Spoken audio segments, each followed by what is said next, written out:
estamos no ar com mais um programa Saber Viver. E o tema de hoje são sobre as novas formas de relações e aprendizados para as crianças especiais. E para conversar um pouco sobre esse tema, estou aqui com a Karine Borges, que é médica psiquiatra da Subsaúde do GDF e a diretora da área de saúde do Simpro, Thaís Romanelli. Sejam bem-vindas, meninas. Obrigada, boa noite. Boa noite também para todas e todos, em nome da direção do sindicato. E além delas, hoje a gente também tem a presença do Michel Platini, que é intérprete de Libras. Então, para a gente começar essa nossa conversa, Karine, vamos começar falando, né, sobre essas crianças. A criança que possui alguma deficiência, ela está em algum grupo de risco do Covid-19? Então, tem se discutido muito isso, mas por conta da deficiência, não é considerado um grupo de risco. Na verdade, eles são um grupo que estão mais propensos por conta das dificuldades que as deficiências impõem. Então, em geral também, eles vão ter mais de cuidado de outras pessoas. Então, assim, é muito difícil para essa população ter esse isolamento que é requerido no caso do Covid-19 e esse afastamento das outras pessoas, porque eles precisam desse suporte, muitas vezes para comer, para se vestir, para o autocuidado de forma geral. E além disso, dependendo da deficiência, o autocuidado também é prejudicado. Então, as medidas de higiene, elas não são muito bem adotadas. Então, assim, todas essas características, elas acabam promovendo uma maior idade dessa população de adquirir ou de facilitar a infecção pelo coronavírus. Sim, e quais são os cuidados que devem ser priorizados para essas crianças nesse momento tão difícil, né? Uhum. Eu acho que primeiro cuidado que a gente tem que tomar é considerar qual é a deficiência do qual a gente está falando. Então, por exemplo, se a gente tem uma criança que é deficiente visual, então a criança ela vai ter muito a utilização do sentido do tato. Então, é importante que com essas crianças você trabalhe a questão da necessidade de lavar as mãos, de usar o álcool gel, de limpar corrimões, as bengalas que às vezes eles utilizam para se locomover.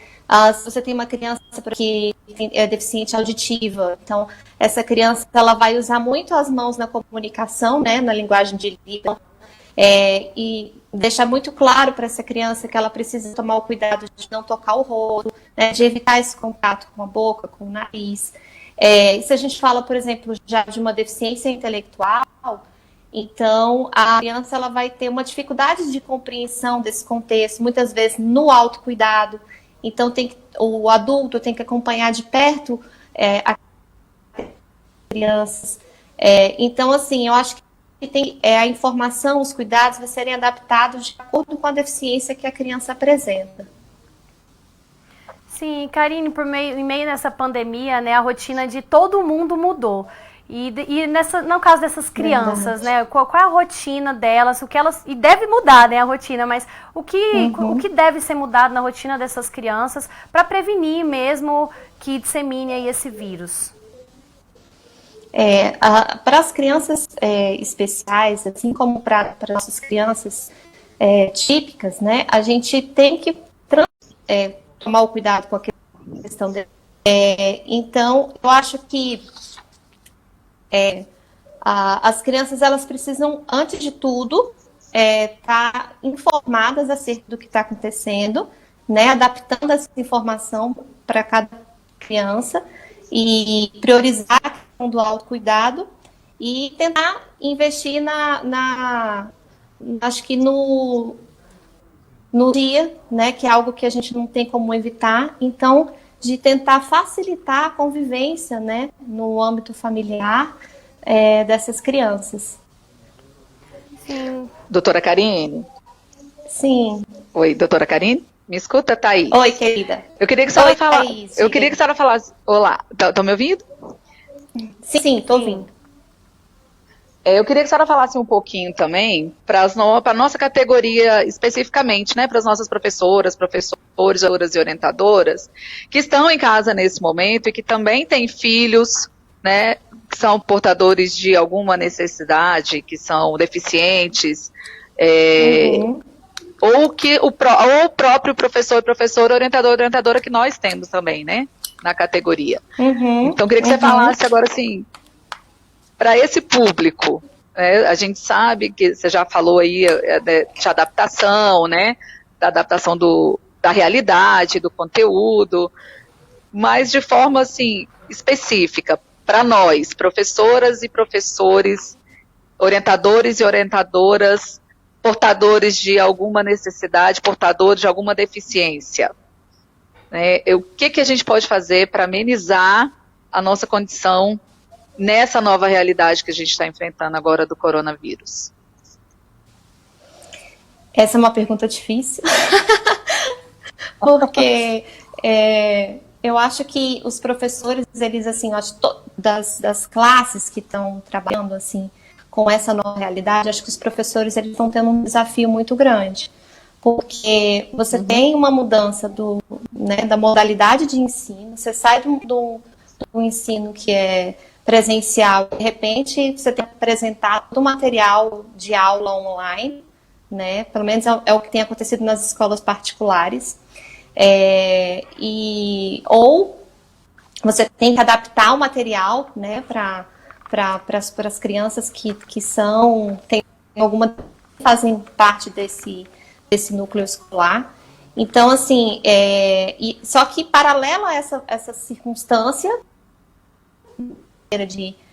de trabalhar o ensino, setores também têm uma mudança na vida pessoal, né? Porque você tem que conviver com o fato de ter que dispensar a sua funcionária em casa, ter que cuidar dos seus filhos que também não estão engajados nas atividades, né? De ter que executar essas novas modalidades de trabalho, ainda por cima ter que gerenciar o lar. Então, assim, eu acho que é um desafio muito grande para a população dos professores, assim, eu acho que é muito difícil. E se não sei se eu entendi direito a pergunta, mas se são profissionais que têm alguma deficiência, acho que primeiro Isso. Né, eu acho que eles têm que levar em conta a própria deficiência para a produção que eles precisam executar, né, em relação ao seu autocuidado, porque assim, toda essa situação, ela já é estressante por natureza para uma pessoa que não tem uma deficiência.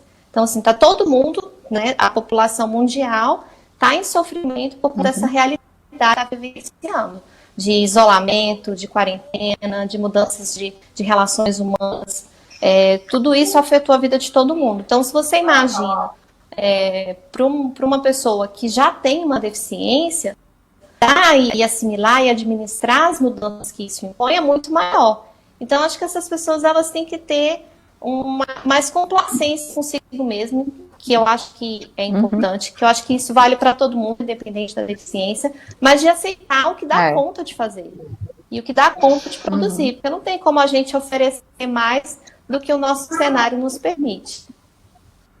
Sim, e já pegando esse gancho da pergunta da Thaís, né, que foi muito importante, que nos episódios anteriores aqui de Saber Viver, a gente tratou justamente sobre como ficava essa situação dos estudos, manter os estudos das crianças em casa, né, como fazer as crianças continuarem, enfim, estudando mesmo dentro de casa, fora do ambiente escolar. E para essas crianças, né, especiais, como é que fica essa rotina da educação escolar dentro de casa?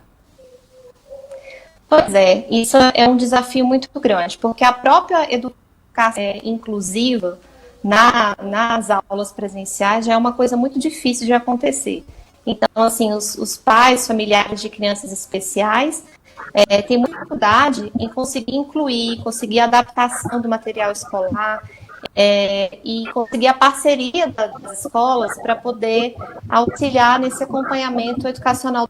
Então, assim, isso é uma realidade que eu acho que aos poucos tem mudado, mas infelizmente a grande verdade é que a inclusão realmente acontece. Então, se a gente pensa num cenário desses online, a gente tem uma dificuldade ainda maior. Primeiro que a escola está se adaptando a essa modalidade de ensino ser online. Segundo, que você tem que procurar adaptar de acordo com a deficiência que a criança apresenta. E terceiro, a gente tem que contar e avaliar o nível intelectual da criança, porque se ela tiver um comprometimento cognitivo importante, ela dificilmente vai conseguir acompanhar a aula online, né? Então, eu acho que é mais difícil, mas nem por isso não tem que se fazer investimentos nesse sentido. Sim. O Carlos, você me escuta? Conseguiu entrar agora? Escuta, né? Sim, tô ouvindo. Ótimo. Então, gente, o Carlos ele conseguiu a conexão agora, aqui ao vivo. Esse é o Carlos Maciel, que também é diretor da área de saúde do Simpro. Se apresente um pouquinho aí, Carlos, para as pessoas que estão nos assistindo, só saber quem é você, para você agregar na nossa conversa. Tá. Boa noite a todos e todas. Vocês estão me ouvindo? Sim. Sim, né?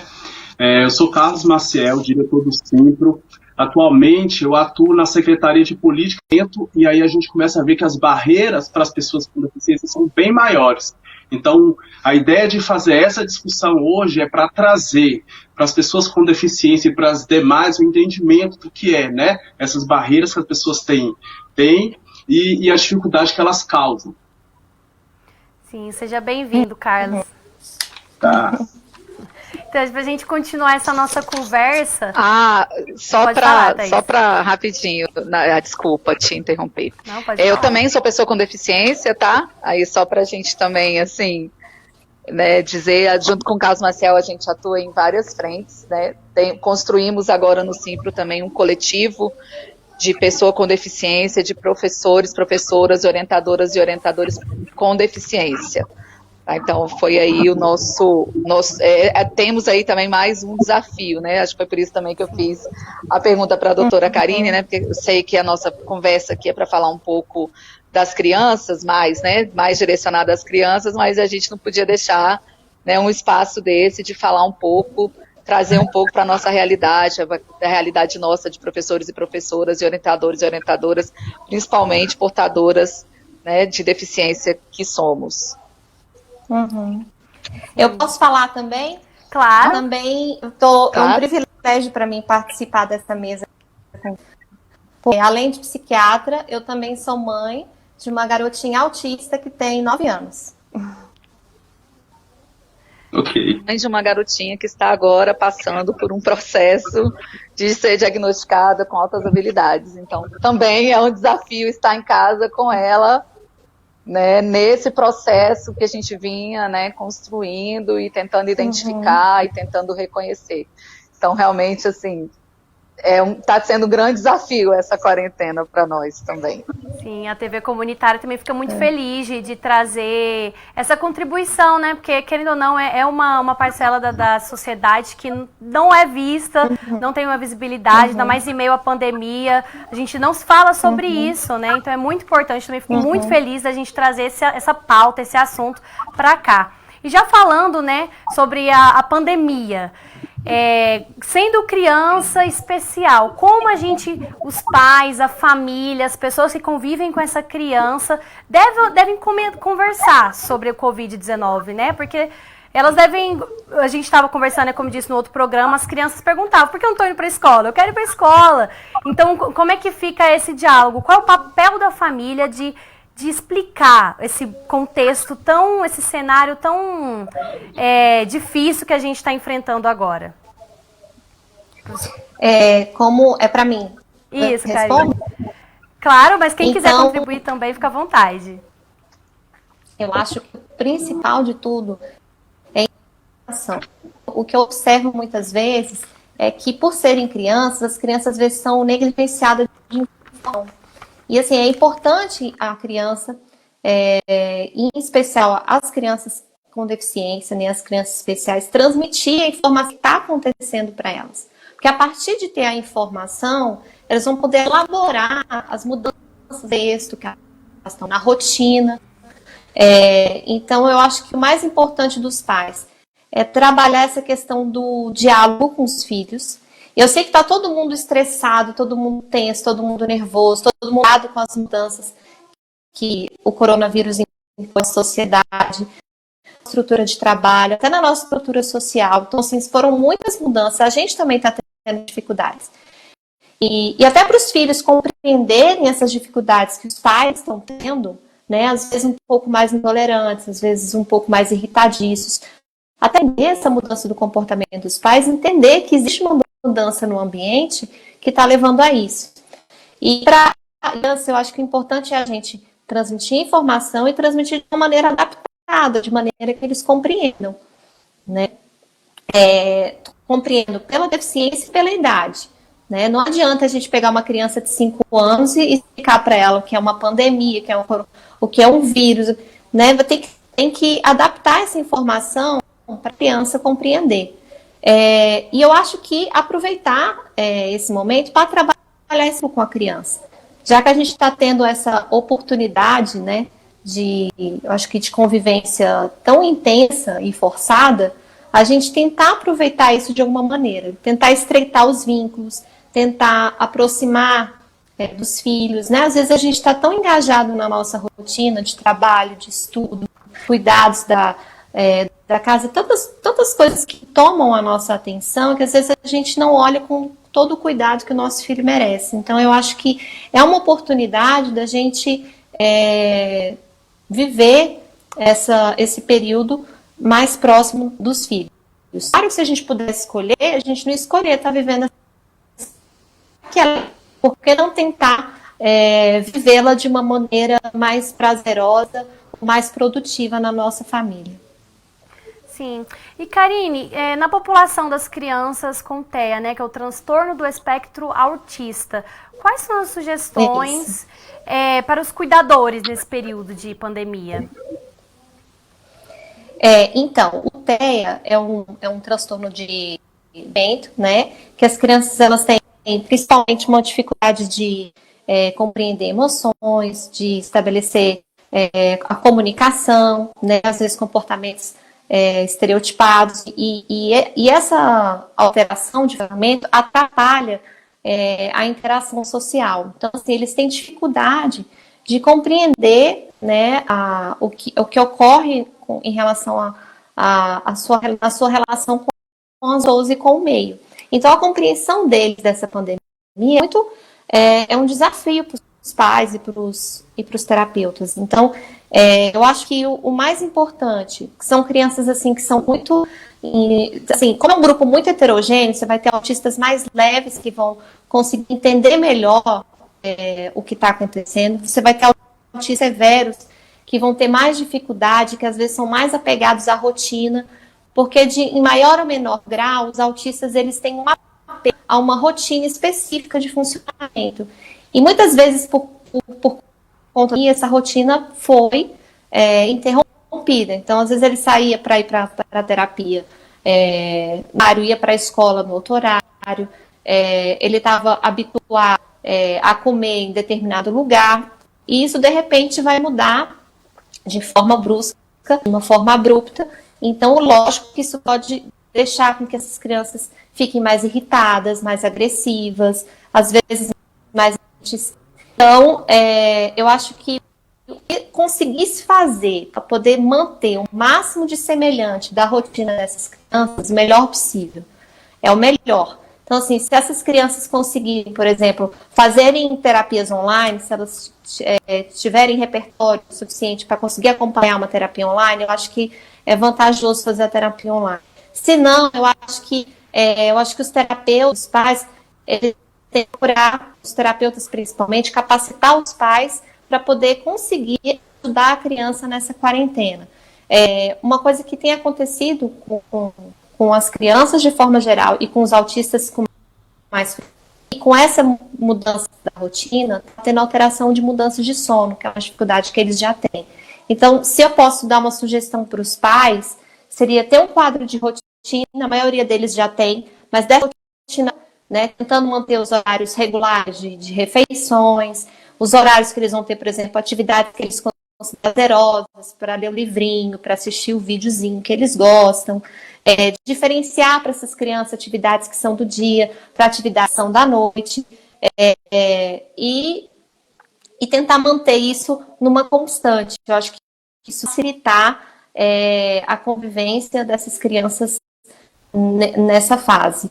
E o que eu acho que é mais importante, que eu acho que para as pessoas né, para os vizinhos, eu acho que é uma mensagem que eu queria passar principalmente para essas pessoas, exercerem a tolerância.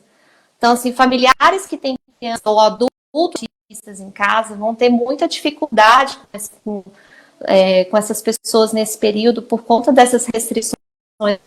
E às vezes eles vão ter comportamentos disfuncionais e que a família não vai conseguir administrar como é o esperado pelo círculo social.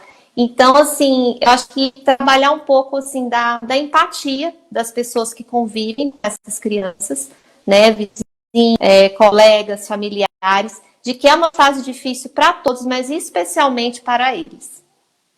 Sim, Karine, falando da família de uma criança especial, quais devem ser as expectativas em relação ao desenvolvimento dessa criança durante esse período de pandemia, de isolamento social? Olha, uma coisa que eu digo no consultório para meus pacientes, que a nossa única período de pandemia é sair disso vivo e consciente. Então, se a gente conseguir isso, já está ótimo. Né? A gente está vivendo uma fase que não é para a gente ter expectativa de ter o melhor desempenho no trabalho, ou de que seu filho tenha um ótimo desempenho na escola, ou de que a sua criança especial alcance todas as potencialidades que ela não conquistou antes. Um pouquinho de regressão essas crianças podem ter, porque imagine, eu sou psiquiatra. Os meus pacientes que eu acompanho, assim, uma grande parte deles que já tinham algum adoecimento psíquico começaram a ter piora no quadro psíquico, com quadro de ansiedade ou sintomas depressivos. E pacientes que nunca tiveram nenhum adoecimento psíquico começaram a ter adoecimento por conta desse que a gente está vivendo. Então, imagine as nossas crianças especiais. Então, assim, não dá para a gente cobrar que elas melhoram ou tenham o mesmo desempenho anterior. Então, acho que o que a gente tem que pregar nesse período é amor e sobreviver a esse período difícil da melhor maneira possível. Da doutora Karine, de solidariedade. Claro, pode falar, Thaís. Eu quero reforçar aqui um pouquinho o que a Karine falou com a nossa categoria, sabe? De professores e professoras, orientadores, orientadoras, que têm filho nessas condições que nós falamos agora, não só autistas, mas outros, né, outro tipo de habilidade ou de deficiência, né, que seja, o tanto que exerçam mesmo a tolerância, né. Não é fácil, não está sendo fácil, né, para nós como profissionais, como categoria já passar por isso e ainda ter em casa uma criança que precisa de um pouco mais de cuidados do que uma criança já precisa.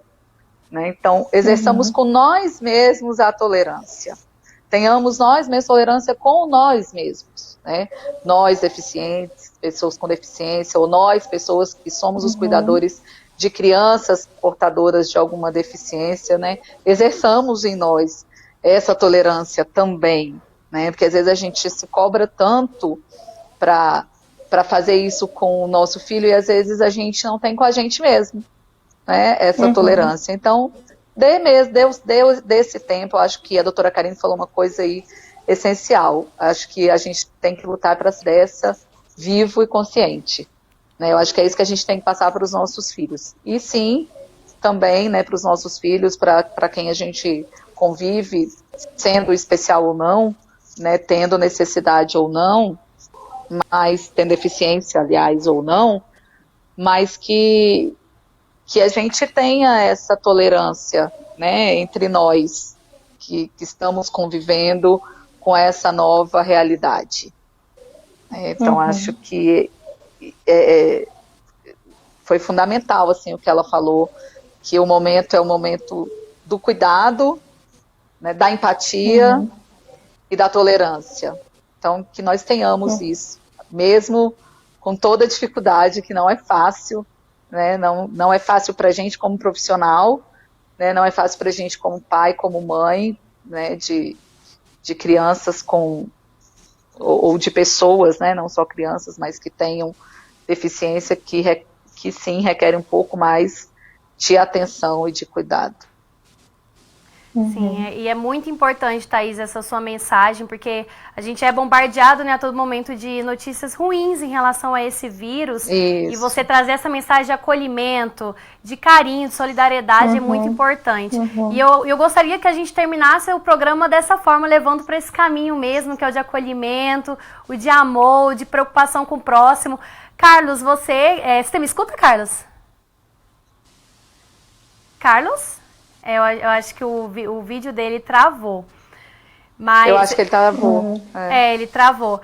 E aí, se ele entrar aí no finalzinho, ele fala alguma coisa, uma consideração final, mas eu gostaria muito, muito de agradecer a presença de vocês, do Carlos, do Michel. Acho que foi muito importante a gente conversar sobre isso, né? Trazer uma outra angulação dessa pandemia, trazer uma visibilidade para essas crianças especiais. Então, Karine, quais são as suas considerações finais aí em relação a esse assunto? Eu acho que é um tempo da gente refletir, né? Eu acho que essa situação toda trouxe esse momento de reflexão para a gente. Então, acho que a gente tem que aproveitar para a gente tentar identificar o que a gente pode melhorar. Sim, muito, muito obrigada, Karine. Acho que agora o Carlos nos escuta. Escuta, Carlos? Estou ouvindo, vocês estão me ouvindo? Agora sim, agora sim. Sim. Carlos, quais são as suas considerações aí em relação a esse assunto tão importante? Então, primeiro quero dizer que estou sofrendo aqui com a tecnologia. O Carlos tá travando um pouquinho. De acessibilidade.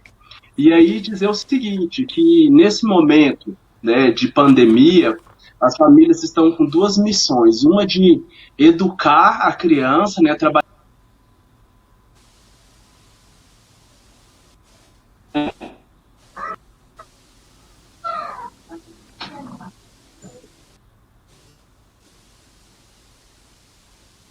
O Carlos travou de novo, mas enfim, importante, a gente também está apoiando aqui com a tecnologia aqui na TV, importante é que a mensagem, o recado está sendo passado, e infelizmente o nosso tempo está acabando por aqui, mas a gente ainda vai ter mais programas Saber Viver, trazendo mais temas super interessantes. Continue com a programação da TV Comunitária, eu agradeço muito os convidados de hoje, e até a próxima. Obrigada. Obrigada, boa noite. Uma boa noite.